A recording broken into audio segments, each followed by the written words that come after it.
Growing and scaling a business is often a goal for many business owners. However, it's not always as easy as we would like it to be, which is why I'm so excited for my guest today on today's episode of Straight Talk About Sales. Hi, I'm Dr. Nadia, founder of the Doyen Agency and creator of Straight Talk About Sales. And I'm so excited for my guest today, Leslie Hassler, who is a dynamic author, speaker, and business strategist who helps business owners produce predictable profits, fund growth, stabilize cash flow, and enjoy more freedom. We can all use a little bit more of that. Business owners come to Leslie seeking a way to strategically scale their businesses, stop the money leaks, and get in control with confidence. With over 15 years of experience in business, finance, mindset, and more, Leslie takes multiple 6- and 7-figure businesses from cash strapped and struggling to profitable and thriving through her unique profitable growth incubator. And let me tell you, it is simply amazing. Leslie is the founder of Your Biz Rules business coaching. Her genius has been featured on stages across the U.S., including the National Association of Women Business Owners, SCORE, the Texas Conference for Women, and publications such as entrepreneur.com and business.com. Trust me when I tell you, you are in for such a treat. We talk about so many amazing things as it relates to growth and dealing with many of the issues that we often see in businesses when as it relates to cash flow. So let's go from cash straps to stable and cash is flowing. Tune in for this episode of Straight Talk About Sales.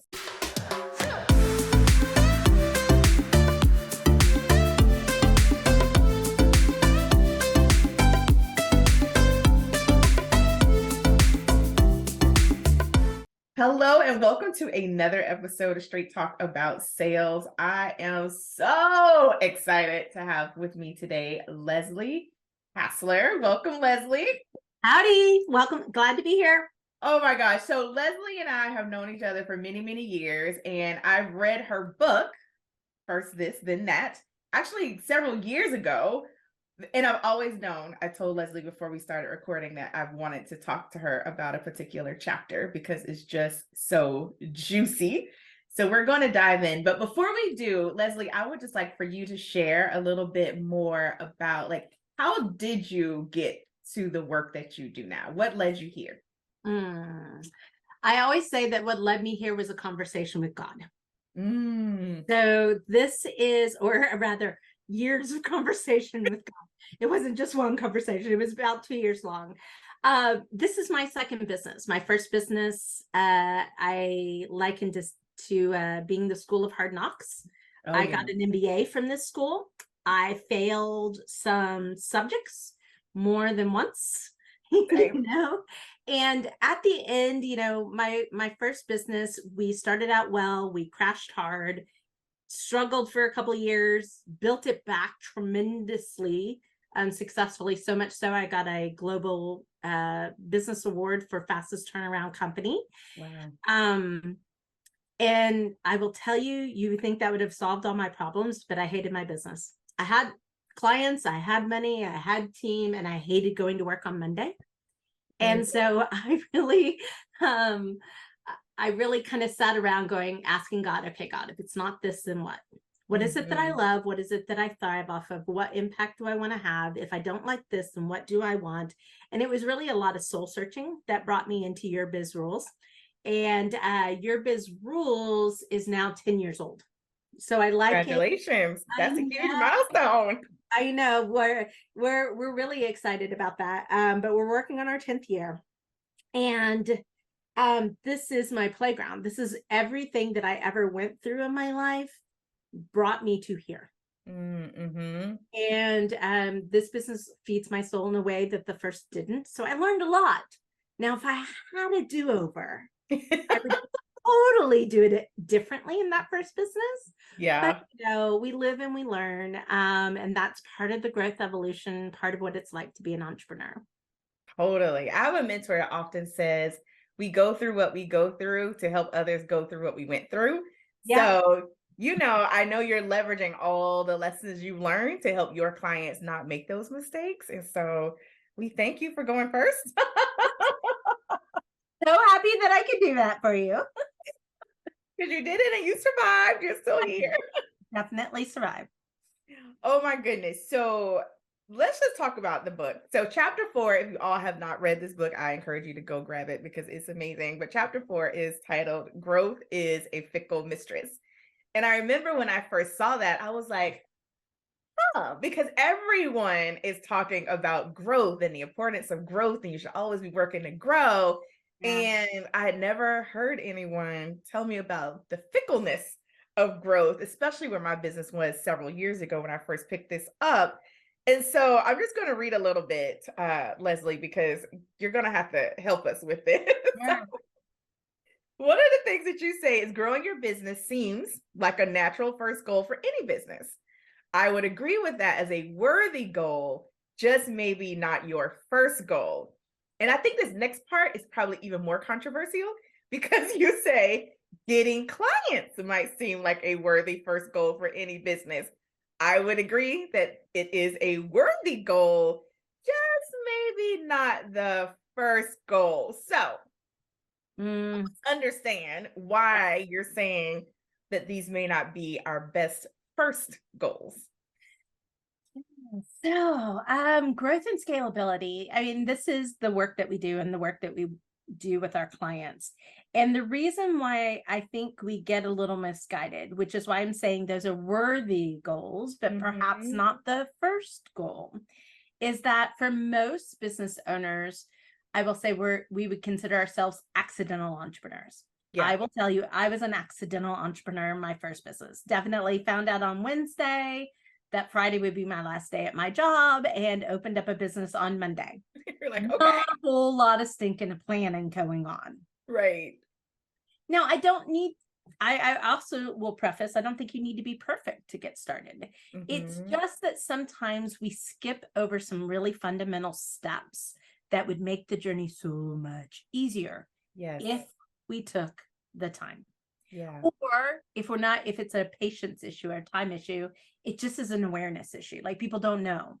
So one of the things we talk about a lot of, and if I just like share our brand promise, is that we can create, $100,000 in new profits in 12 months or less and do it in a way that's predictable, which hello, that's gravy. Thank you. Scale without burnout. But what we have to understand is sometimes we can put the cart before the horse. And if our business model, let's say, is not a profitable, scalable business model, then it doesn't really matter how much we grow, if that makes sense. So we've come behind some early clients, some early stage businesses, and done a little analysis that we do. And on one client, what we found, and I even think we used the example in the book, they effectively were spending $1,200 to get a client. Now, if you're new, that may sound like, oh, that's a lot of money. Some industries, it's really not, right? And it was okay for this industry, but they were only getting like $1,000 in income for spending that $1,200. The math was wrong. So if the math of the business doesn't work, you can never work enough to make it work. And I think the phrase we use in the book is, you can't make up in volume what you lose in margin. That's a writer downer. That's a writer downer right there. And especially if you're a service business, you can't, well, it doesn't matter. If you're negative margin, I don't care if you're service or product, you cannot sell enough to outdo that margin loss. Yes. And so that's one of those things that we're like, okay, look, just take the time to look at this and really dig into how can you be profitable. In product-based business, there's this concept of minimum viable product. Okay, your MVP, just think of it as your MVP. It typically is around 7 figures. That typically is when we're like, oh, you could be a $1 million business as a product-based business. Because these are the stories that service-based businesses really have to model over, they're choosing the wrong MVP. Mm-hmm. And so for service-based businesses, it really needs to stand for minimum viable profitability. Ooh, yes. Another writer downer. Another writer down. Minimum viable profitability. Say that fast 3 times. Yeah. Yes. And it's basically the game is at the smallest level of business, the least amount of revenue. When can you be profitable? Mm-hmm. Okay. Because if you can do that, then you can pay for growth. Yes. But we can talk more about growth being a fickle mistress because she's got lots of fun habits. Oh my gosh. I do. I want to talk about this, Leslie, because, our paths have crossed a lot over the years and us working together in different capacities. And so I know you see this, right? I know the types of things you do with your clients. And it's just like, how? And so one story that just popped in my brain is $1 million company. Yep. $15,000 one of the offers that we were chatting about with a client. And then she reveals to me that the offer isn't making the money. And when you think about it, because you hear a lot, especially with coaches, high ticket, high ticket, high ticket, high ticket, high ticket sales, and you think you could just take a number and slap it on an offer and it worked. And then when she's like, this isn't profitable, I'm like, how? So walk us through, like, what does that look like? What numbers do we need to look at? What are things that we need to take into consideration? Because a lot of times, unfortunately, we're just pulling numbers out of the air. Yeah. There's a couple of things I'll say first is beware of the industry standard. Oh, yes. Do not price your products or services based on what the market is charging. And if you're only listening, you missed my air quotes because we see this time and time and time and time and time Yes. again. Oftentimes we assume, like we see $1 million business making a $15,000 offer. We think that's the right price point because if it wasn't, why would they be making it? Right. Well, likely somebody said, hey, it should be about 15,000. You should sell something about 15,000. 15,000 will sell all day long. Right. And then they backfilled the project with the work of the aspect. So when it comes to profitable pricing, you've got to do a couple things.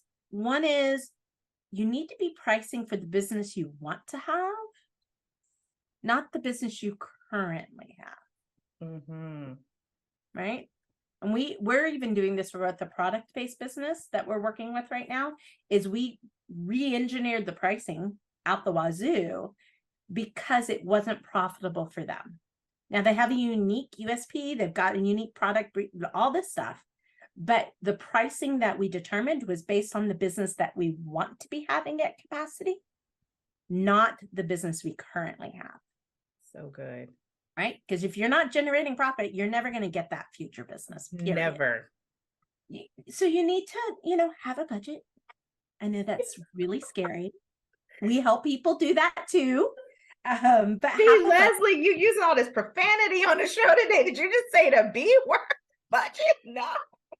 It's not so. But yeah, a budget. And the thing I think that scares people with budgets, they go, I just don't know. Mm-hmm. And it's like, okay, but you can guess. Well, what if I'm wrong? I'm like, guess what? There's no Catholic nun standing here with a ruler who's going to slap your hands when you figure out something better. Yep. Let the fear of you don't know or the fear of what if I'm wrong stop you from taking a guess. It's so good. You just find the intention, right? And intention's so huge to all of this equation and awareness. And you build from there. And so we look at things like what's the company need to run at the level that we want it to be? What's our capacity at that level? What future investments are we going to need to make? And then what does that mean? So that gives us the raw number, right? This is maybe it's $8,937.24. Well, you're likely not going to go sell that. Right. Let's be honest. So that's where the art comes in. Right. But as I think what people forget, and we have like we work with people in like 6 different kind of hidden ways that profit leaks out of the business. What we have to do is then make sure that the work that we're designing for that fee, A, delivers value, B, solves a problem. These are the basics, right? You know this, deliver value, solve a problem, but is also sustainable. Yes. It's repeatable at scale. Oh my gosh, yes. Otherwise, the business collapses. And what good is that? Yeah, you become that one-hit wonder. I got there once, but I couldn't stay. Yeah, because it was unsustainable. And that's kind of the second part of what we look at is the sustainability of it, and aligning. But every business has different goals. Every owner has different income needs. Every owner has a different impact goal and value systems. That's why you can't just take what somebody else is doing and slap it on your business and expect it to work. It won't. It'll fail. It'll break Every really time. soon. You'll spend a lot of money trying to make it work and you'll think it's you, but it's just you're trying to do it the wrong way. Yeah, that is so good. Oh my gosh. Love it, love it, love it. So one of the things that you say in the book, and this was one of the things that was underlined, highlighted, jumped out again, is you talk about growth and cash. Yeah. I see this right now. I personally am feeling this. That's why I was like, okay, now you probably just need to go back and start from the beginning and reread the whole book. But one thing that you said was when your business is growing the fastest, you may find that your cash is at its lowest. Why? Like, what is going on, Leslie? Help us. How do we adjust for that? Does not make sense. Well, and I can even say I'm not the only one that thinks this. You know, Jim Collins, Good to Great, Great by Choice, Built to Last, all those series of books, which I would love. Jim Collins, if you're listening, would love to have dinner. Would love to dish the dish because that would be so much fun. But a lot of his books will state that sometimes even in Fortune 100, 500, 1,000 companies, 18 months after they've posted their biggest year, they're filing for bankruptcy. What you need to understand is growth does not produce cash. Growth devours it. Wow. And I think what happens is that listen, I don't want to hammer on growth because we're making growth sound bad. Growth is necessary. It's a part of the process, right? You need to be doing growth things, and then you need to be doing scalable things. And then guess what? You'll go back to growth. Like people seem to like feel like it's a check mark, like done. I am done growing. Now I'm it's like, really that's not quite how it works. Right? No, that's not how it works. It's a dance. You take 2 steps forward with growth, you can take 3 steps forward in scale, and then you're going to have to go back to growth, you know, and it's just a part of the process. But growth won't solve your cash needs. And most people choose to grow, again, with the air quotes, in order to produce cash. Let me give you another story. So I was talking about this concept of growth devouring cash with another business owner, and he goes, oh, I know what you're talking about. I was like, oh, please share the story. I love stories. And he goes, well, I bought the business from my dad. I said, okay. And he's like, he's had this business for 35 years, but they've never invested in the technology to be able to operate at scale. So I come in and I'm looking at it, I'm like, this is the thing we need in order to get to the next level. And he goes, and I make a 6-figure investment. And you're like, kunk. Right. And I said, okay. Tell me more. Tell me more. I said, how long was it before you saw the cash on that investment? Because I have a theory about this. And he goes, 18 months. Yeah. Here's the sad state of affairs. Most small businesses, and this is a statistic by Harvard Business Review, McKinsey and Company, a lot of different organizations that study this issue, basically the same stat. If you were to look at the cash on hand, this is what's in your bank account. Most businesses have between 9 and 21 days worth of cash in the bank.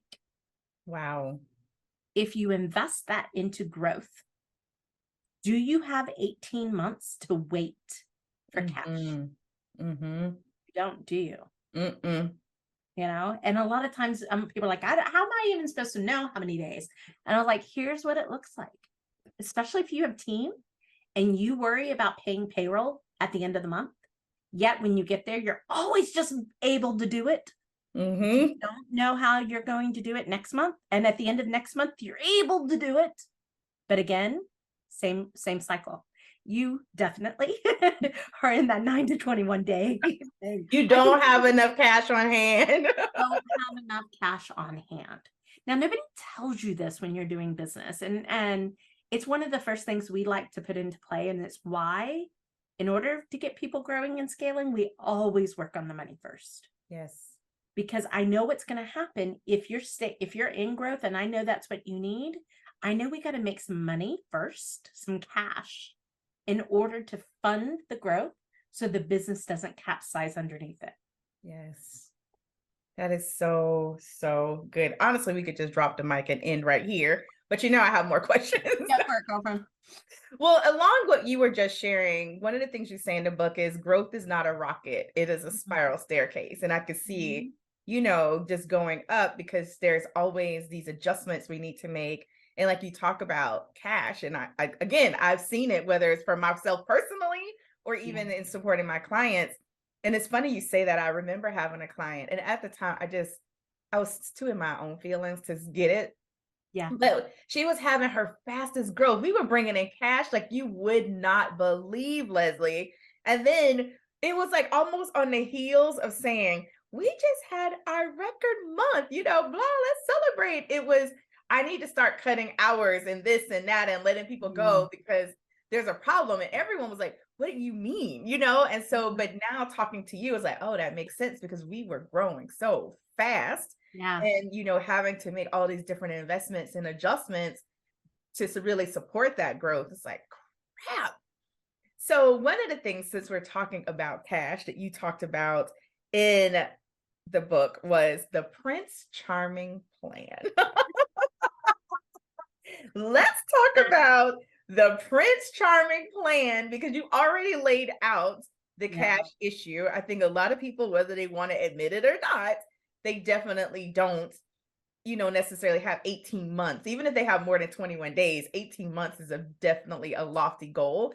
So what are some of the things that we can do to address this cash problem? But first, you may need to enlighten the listeners around what you define as the Prince Charming plan. Yeah.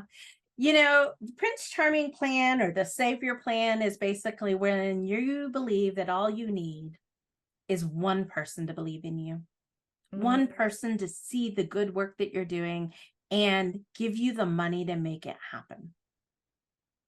That's all we need, right? Oh man, it sounds glorious. Yeah. And it's interesting because we have a lot of relationships with bankers and private equity and venture capitalists, and all the things that are in there. And I'm very interested in the funding side of business because it is a path. It is a tool. It's just not a path or tool for 90% of the businesses out there. Right. And so as a path and tool, it really is our product-based business that we were able to get banking and investment options in to be able to do the growth that we need to do. But there's also a business model there. There's proven track history there. There's volume and scale there that makes it attractive. I think at the end of the day, what I want everyone to say, unless it's your mom or your dad, or your great Aunt Nellie, who loves you to pieces, that's going to give you the money that you need, you likely are going to have to create it. Yes. There's no Prince Charming, and if you changed your mindset to stop looking for someone to save you in your business and realize that you are the one to save your business, you might do some things differently. I do a lot of things differently. It takes courage. And I was speaking this past week, and one of the keynote speaker talked about courage, and she talked about her growing her business, which, her introduction said, I thought we were going to do 9 medical facilities in 3 years. We wound up doing 27 medical facilities in 9 months. Whoa. Wow. Okay. Yeah, which sounds kind of crazy, but for what I know about growth and scalability, I'm like, That was probably terrifying. terrifying, but the right way. Mm-hmm. There's just such a rate of change right now, as such a incredible exponential energy. Mm-hmm. Mm-hmm.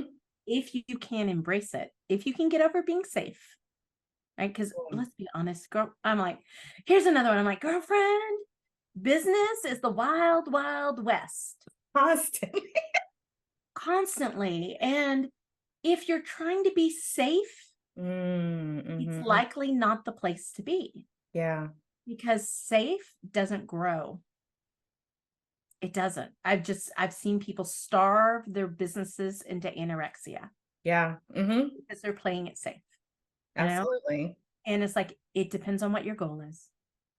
So how do we, because Leslie, it feels like on the one hand, I can see someone listening like, okay, well, growth is this fickle mistress, Yeah.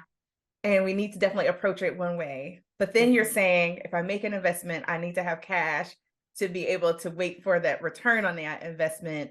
And so how do I balance the two? Like, how do I take risk and not play it safe to definitely grow my business to get it to wherever I want it to be? Yeah. But do so in a way that's not going to continually keep me strapped for cash and praying every month that I can make payroll. Like, what does that balance look like? Yeah. So the first thing I think is getting real with your numbers. Mm-hmm. We find that a lot of our clients come in afraid to look at the numbers Yep. because they're afraid of being wrong. They also don't understand it. I don't feel that they understand it. So we have to get real with them, because it's the data. Mm-hmm. It's the indicator that says, do we put the gas on or do we hold the brake for a little bit? Yeah. So we have to do that, is get comfortable with your numbers. Number two is we have to be very clear on where we're going. And when I was speaking this week, I asked, I was like, what is your number? And there happened to be somebody in the audience, and I was like, can I ask you what your number is? You ask a woman what their number is. Oh, good gravy. You would think I just asked them to climb up on the gynecological table. Girl, It's it's a thing. perfect. It's a thing. It really is. But here's the thing. When you can't express your number, and I'm not just saying I want a six-figure business. That's not a number. That's a cloud. Mm-hmm. I want a seven-figure business. Again, not a number, not a cloud. I need you to say, I need a $775,423.91 business, Done. because that's a destination. Yes. You know what you're going to. Mm-hmm. And if you don't know where you're going, you're never going to get there. So true. So Right? true. So Mm-hmm. we work a lot on getting people to clarify that part and understand Mm-hmm. why the number is what it is. And then it's the implementation. I'm going to borrow a phrase from Marie Forleo because I love this phrase. You might have to do the BJ. And that's not what you think it is. It's the bridge job. Mm-hmm. You might have to do the thing that you don't want to do long term to produce the cash today, to be Mm-hmm. able to do the thing you want to do, that you crave to do. Right. And so when it's strategic, and that book is an excellent example. I knew writing that book was going to take me out of my business.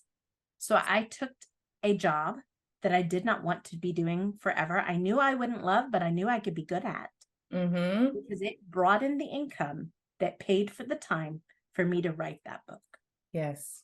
I prepaid the growth investment that I wanted to focus on, right? Yep. I may did it one or two more times, that job, but that's it. I was like, I knew that it was never a forever thing for me. Mm-hmm. And when when you know why you're doing what you're doing to be able to go where you want to go, you get amazing clarity in Yeah. that way. So there's lots of ways that we look at creating cash. If it's a business that's been in business for a while, we'll run your numbers and go through and find the opportunities to plug profit leaks. Going back Mm-hmm. to your first question, why is growth maybe not the first thing you want to do?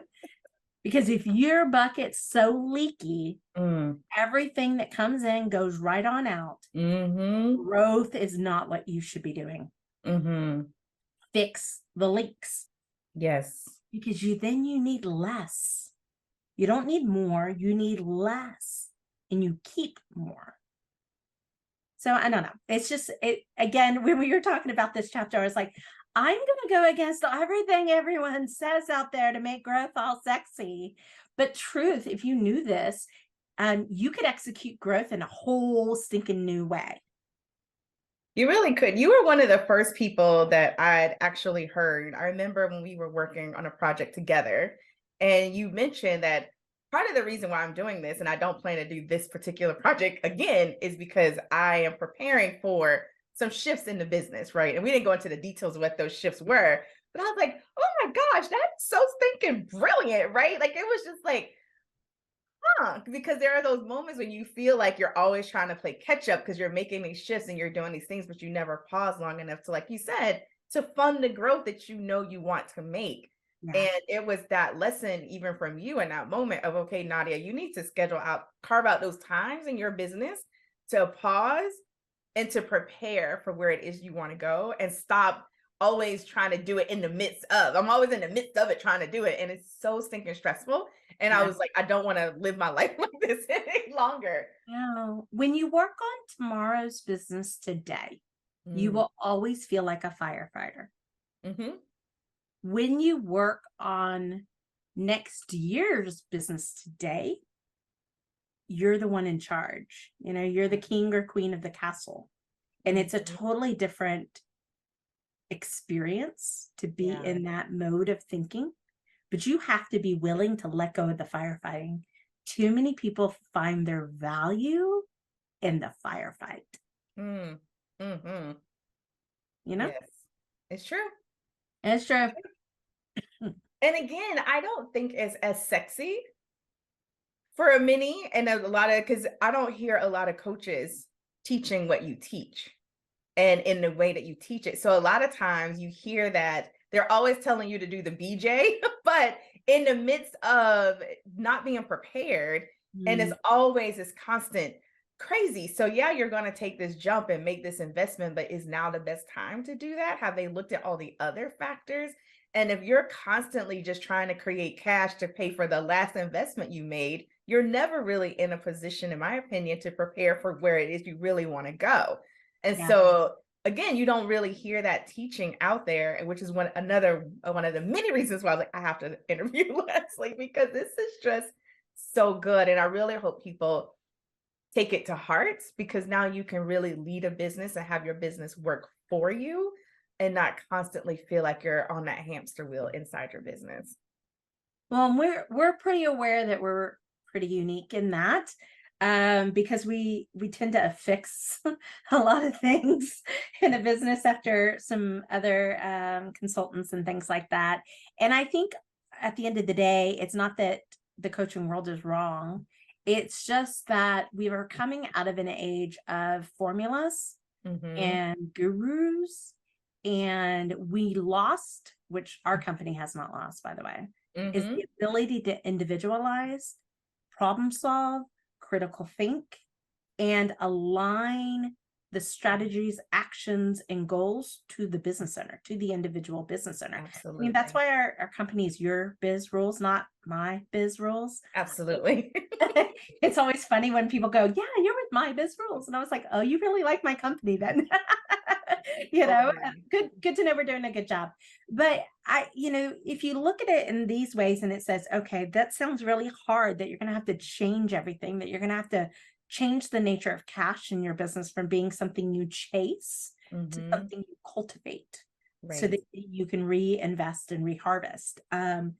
Just to let you know for the change that can happen, like after you get some of these things in place, we had a company come in, mid six figures, working their tail off. Like, Leslie, I need to make more money, but like,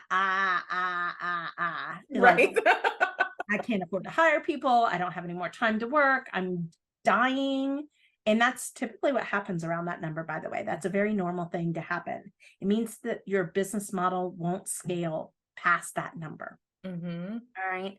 So we worked with them on a lot of different strategies. One was really changing the nature of cash.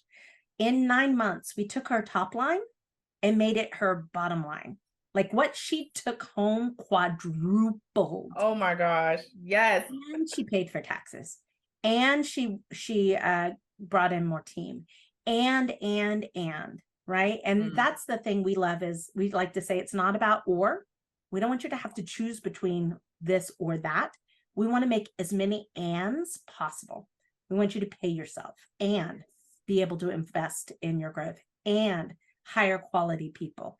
And, you know, that's our game that we like to play. So shifting the nature and being willing to do something different enough to see a different enough result generally gets rewarded. Yes. You know? Yes, I love it. Oh my gosh. So as we prepare to wrap up, you mentioned this, and it's on my notes of things to ask. One of the things you mentioned in the book, and you kind of mentioned it during our conversation today, is you said that most service-based businesses are not scalable. Yeah, I know it's sad, isn't it? Why? And what do we need to start doing to fix that? I want to start off by saying that's not necessarily a bad thing. True. That is true. Thank you for saying that. So it depends on your goals. Mm-hmm. You can be an amazingly profitable small service-based business at the 300, 350 and profit more than a $700,000 business or $100,000. Well, let me get my right numbers. A $1 million business would be. There's a lot of broke millionaires out there. Let's be honest, or broke $1 million businesses. In the service-based business, what tends to happen is your high profitability up to about $500,000. From $500,000 to $1 million, it's like, can you outrace the profit leaks? Because you're having to invest in so many people. And really be able to do that, which makes people go, oh, I'm going to do the low ticket thing and sell subscriptions. Well, the hard part about that is you got to have some serious chutzpah, meaning there's a lot of attraction. There's a lot of people coming to you. Yes. You have volume. So it takes a lot of people to make the volume methodology go, or a lot of money, because you're going to be buying ads. You're going to be buying clients, and then it's almost like a whole different kind of business model. So service-based business, the biggest thing is, one is over-delivering. We're over-delivering for the price that we're charging. We're also probably not well supported enough to be able to have somebody to do their sales. Hi, Dr. Nod. Support on the non-billable stuff and be able to reach capacity and efficiency. Yeah. And still have the energy, because as a solopreneur, really, you're going to get like 60% of your time in client work. You still have to pay bills. You still have to clean your office, although please do not look at mine right now. Same. I'm like glad the camera's up here. Right. There's just so many other aspects of it. So even in my business, it's only been in the last probably 9 months that I'm like, I see a path well into 7 figures. And I've been looking for that path because I've studied too many of the models to go, I'm not sure I want to pay that price. Right. That's not the price I want to pay. So how do I do this in a way that it is alignment with the rewards I want to see, the work that I want to do, and the me I need to have left over at the end of the day? Absolutely. I love that. So I think everyone needs to talk to you. Oh, thank you. I'm just saying, have someone help you look at your numbers. And you've heard me often say this, ostrich leadership doesn't work. So we have to look, we have to look at those numbers, whether we want to or not. But I really know the value, one, of having outside eyes. And I know the work that you do and the amazingness that you exude and the impact you have on people's business. I've seen you at work and you're like, oh, here, I just found this. And you're like, how, right? Because it's Leslie. Trust Leslie. So how do people get connected with you? How do they work with you? Because everyone needs to talk to Leslie. And if nothing else, get the audit so we can know what your numbers are telling you. Yeah, listen, there are lots of ways that we can help, and I probably can't go into all those ways here. So let's just start, like, if you're curious, if you're called to more, if you need to be making more money, because seriously, it's time. And I think most importantly, if you're just done doing it by yourself and trying to, feel your way in the dark, then I say the easiest way is let's just have a chat, and you can do that just at yourbizrules.com/chat. CHAT, easy peasy. Find some time and we can talk. If you're not quite ready, go to our website. We have an amazing blog. We have an amazing set of information. Grab the book off of Amazon. We are working on the second book, which we believe, I don't know, our working title is the $100,000 profit plan. So the 100K profit plan. Love. And talking all about more about the money and really why profit is got to be that first focus, so you can afford to grow and scale and do so sustainably. But reach out. We are probably the most friendly, non-sleazy people you're going to find in our industry, and we just really care. We care about the people. We care about business. I believe totally that every business owner is in it to do a better life for themselves, their family, and when that's met, they do it for the world. And that's kind of why we're here to support them in that, kind of mission and vision. I love it. I love it. Leslie also has an amazing LinkedIn newsletter if you want to subscribe to that. I get it on the regular. So shameless plug. It's a great resource. And you can't go wrong with it. So thank you, Leslie. Thank you so much, my friend, for being here today. This has been such an awesome conversation, and I encourage everyone to connect with you. Thank you, ma'am. So thank you all for tuning in to another episode of Straight Talk About Sales. We'll see you again soon.